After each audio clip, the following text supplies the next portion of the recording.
이번 사연은 아주버님이 진 빚을 갚으라고 당당하게 말하는 시어머니에게 할 말 다하고 연 끊었다는 사연인데요. 부모의 차별이 형제 간 우애를 해친다는 것을 모르는 부모들이 너무 많은 것 같네요. 함께 보시겠습니다. 사연 시작 전에 좋아요, 구독 부탁드리겠습니다. 채널에 큰 힘이 됩니다. 안녕하세요. 결혼 10년차 아이 하나 있는 여자입니다. 결혼할 때 시댁 지원 받은 거 없었다는 것을 먼저 말씀드려야 할 것 같아요. 저는 착한 며느리병에 걸려서 시댁을 위해 힘든 일도 마다하지 않고 살았네요. 결혼할 때 친정 부모님은 지원을 꽤 해주셨습니다. 친정에 잘할 걸 그랬다는 후회만 남았습니다. 잘해도 고마워하지 않는 시댁 때문에 마음의 병만 얻었네요. 참 바보같이 살아온 10년이지만 후회는 하지 않으려고요. 바보같이 살아온 10년 때문에 앞으로 시댁과 연 끊고 지내도 당당할 수 있으니 그걸로 만족하려 합니다. 최근에 시댁 식구들에게 매정하게 말하고 시댁과 연 끊었습니다. 저희가 이렇게 한 것만으로도 시댁 식구들 모두 마음이 많이 안 좋을 것 같습니다. 제가 겪은 고통에 버금가는 고통을 받고 있을 거란 생각이 들어요.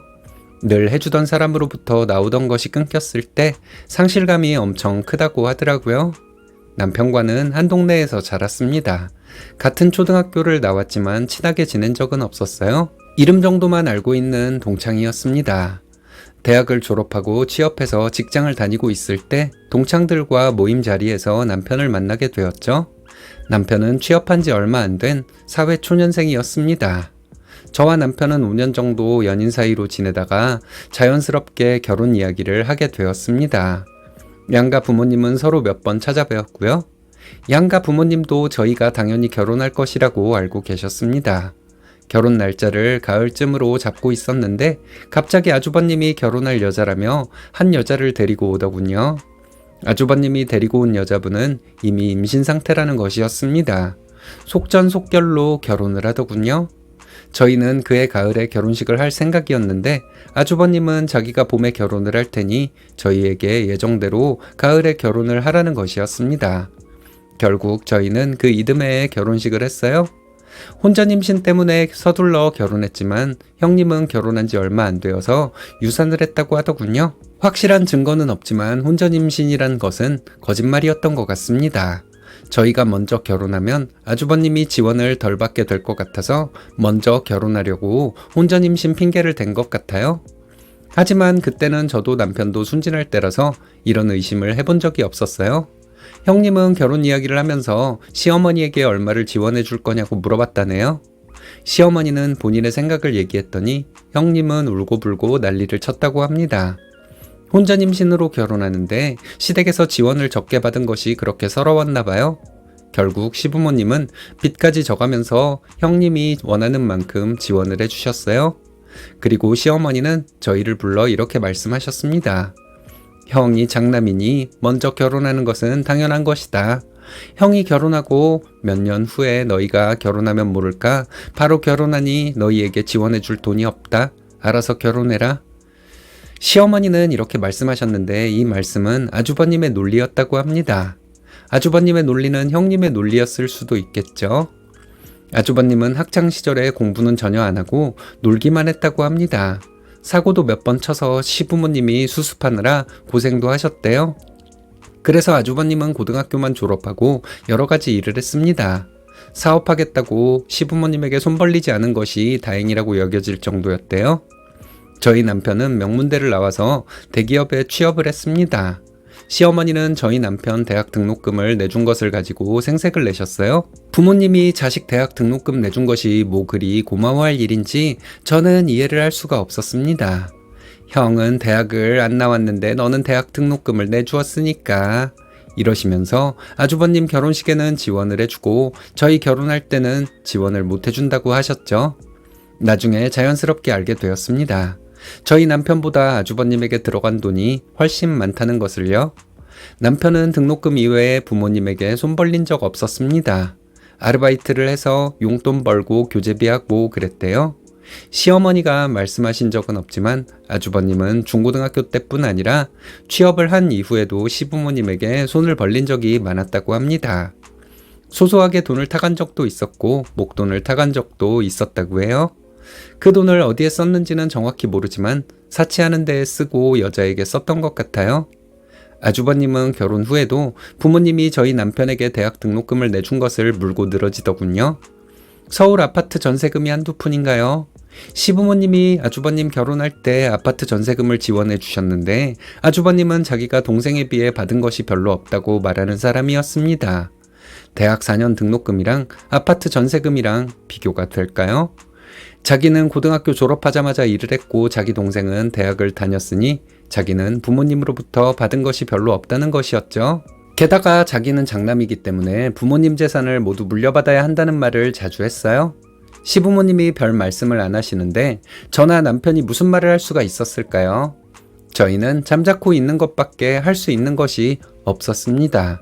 목소리 큰 아주버님 부부에게 말 한마디 잘못했다가 큰 소리가 날 것이 뻔했고 그걸 저희는 두려워했나 봐요. 시어머니는 아주버님 결혼할 때 1억을 지원해 주었고 형님네 집에서 나머지 금액을 지원해 줘서 신혼집을 마련했다고 했지만 나중에 알고 보니 거짓말이었습니다. 시부모님이 빚까지 져가면서 전세금을 전부 해주셨던 것이었죠. 저희는 별 생각이 없었습니다. 시부모님이 아주버님에게는 지원을 많이 해줬고 저희에게는 지원을 안 해주었다고 해도 저희는 큰 불만 없었을 거예요. 시어머니와 아주버님의 거짓말을 차차 알게 되면서 더 기분이 나빴던 거죠. 결혼 후에도 참 많은 일이 있었습니다. 그렇게 장남 유세를 하던 아주버님은 시댁에 돈 들어갈 일 있을 때는 나만 자식이냐는 논리를 세우더군요. 물론 아주버님의 의식 속에는 동생이 나보다 지원을 더 많이 받았다는 거짓이 강하게 자리 잡고 있었으니 저런 소리를 하고도 남았을 거예요. 자기는 대학을 포기했기 때문에 학력이 짧아서 직장 다니기도 힘들다고 했답니다. 저희는 수도권 빌라에 자가로 살고 있어요. 형님은 시어머니에게 저희가 무슨 돈으로 그런 집에서 살고 있냐고 끊임없이 질문을 했다고 합니다. 저희 집 분양가가 아주버님 전세금에 못 미치는데도 말이죠. 시부모님이 저희에게 조금이라도 보태주었을까봐 형님은 늘 노심초사했나봐요. 남편은 할 말 다 해버리고 싶다고 했지만 저는 말렸습니다. 남편이 하고 싶은 대로 두고 오히려 남편을 도와줄 걸 그랬다고 후회 중이에요.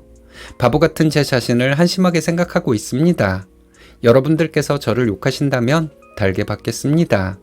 5년 전에 아주버님은 다니던 직장을 그만두고 장사를 시작하더군요. 직장 다니면서 모은 돈과 대출금으로 장사를 시작한다고 들었지만 그것도 거짓말이었습니다. 알고 보니 시어머니는 본인의 유일한 재산인 집을 담보로 대출을 받아 아주버님 장사 미천을 만들어 주신 것이었어요. 아주버님은 3년 정도 장사가 대박이라고 자랑하고 다니더군요. 자기는 대학을 안 나왔지만 머리가 좋아서 장사를 잘한다는 말을 입에 달고 살았습니다. 월 2천 정도 매출이 나온다고 하는데 저희 남편은 아무리 계산을 해도 그 정도 매출이 나오지 않는다고 했습니다. 한동안 아주버님은 시댁 식구들과 외식을 할 때 식비를 내더군요. 온갖 생색을 다 냈기 때문에 같이 돈 내고 그런 소리 안 듣고 싶었습니다. 같이 돈을 내자고 하면 시어머니가 나서서 말리셨어요. 형이 하는 일에 그렇게 딴지를 걸면 안 되는 거다. 이러셨습니다. 언젠가부터 장사가 잘 된다는 아주버님의 말이 사라지더니 1년 정도 지나서 가게 문을 닫더라고요. 아주버님 말대로 그렇게 장사가 잘 되었다면 대출받았던 거 갚고도 남았을 거예요. 하지만 대출 원금은 그대로 남았다고 합니다. 그 빚은 시어머니가 집 담보로 대출받아 주었다는 것도 이때 알게 되었어요. 결국 아주버님은 장사를 접고 직장을 다니더라고요. 결국 올해 초에 난리가 한번 났습니다. 시부모님이 저희와 아주버님네를 모두 모이라고 했어요. 그 자리에서 시어머니는 집 담보대출 이자도 제대로 못 내고 있다는 말씀을 하시더군요. 그리고는 저희에게 돈을 달라는 것이었습니다. 시어머니의 생각인지 아니면 아주버님과 형님한테 세뇌를 당한 것인지 모르겠지만 시어머니는 너는 대학 학비까지 내주었고 너네 형은 해준 게 없으니 네가 돈을 좀 해줘야 하는 거다. 이러시더군요. 그 말을 듣자마자 남편은 참고 참아왔던 것이 폭발해버렸나 봐요. 얼굴이 새빨개지도록 소리를 질렀습니다. 남편이 하도 소리를 크게 질러서 잘 알아듣지는 못했지만 남편의 말을 요약하면 내가 엄마한테 대학 학비 말고 받은 게 뭐가 있냐. 20살 때부터 용돈 한 번 받은 적이 없다. 형은 꾸준히 사고를 쳤고 엄마가 수습해 줬는데 그 비용이 내 학비보다 훨씬 많다. 형네 집 전세금이 우리 집 매매가보다 높다. 그거 엄마가 해준 거 다 알고 있다. 근데 형이 말아먹은 장사를 나한테 수습해 주라고 하는 게 말이 되냐. 나는 이 집 노예고 형만 아들이냐. 이런 얘기였어요. 형님에게 제가 말했습니다. 우리 둘이 대기업을 다닌다고 해도 월급쟁이다. 우리 사는 집 친정 도움 받아서 장만했다. 형님은 친정이 그렇게 잘 산다고 자랑하지 않았냐? 물론 거짓말이고 허세인 거 알고 있었다. 그렇지만 그렇게 자랑을 했으면 친정에 도움을 요청을 해라. 왜 동생에게 맡겨놓은 돈을 달라는 것처럼 행동하냐? 창피한 것도 모르냐? 정 안 되면 집 전세금 빼서 대출 갚아라. 이렇게 말하고 남편과 함께 시댁에서 나왔습니다. 차에 탈 때 남편이 조수석에 타더라고요. 저도 마음이 안 좋았지만 남편의 마음은 어땠을까요? 차에서 엉엉 우는 남편의 어깨를 두드려주는 것밖에 할 수 있는 게 없더라고요.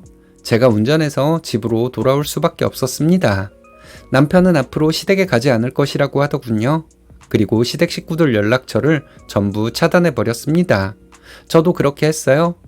그 후로 남편은 SNS에 처가 식구들과 맛집 다녀온 거, 여행 다녀온 거 등 사진을 열심히 올렸습니다. 시댁 식구들 보라고 했던 것 같아요. 시댁 식구들이 알겠죠. 저희는 친정 부모님께 잘할 뿐 시댁에는 아무것도 하지 않겠다는 의지를 보여주었습니다. 남편 말대로 저희는 더 이상 시댁은 없다 생각하고 살려고요. 어떻게 같은 자식을 이렇게 차별할 수 있는지 도무지 이해가 가지 않습니다. 이런 부모가 세상에 또 있을까요? 시어머니에게 큰아들은 장애가 있는 아픈 손가락인가 보네요. 사고 친 거 부모가 다 해결해 주니 아주버님은 안 변할 것 같습니다. 부모님도 아주버님 챙기는 버릇 안 변할 거고요. 시댁을 끊지 않으면 쓰니님 부부가 아주버님 사고 수습을 하고 살아야 했을 거예요. 결단 잘 내리신 것 같은데 여러분들의 생각은 어떤가요?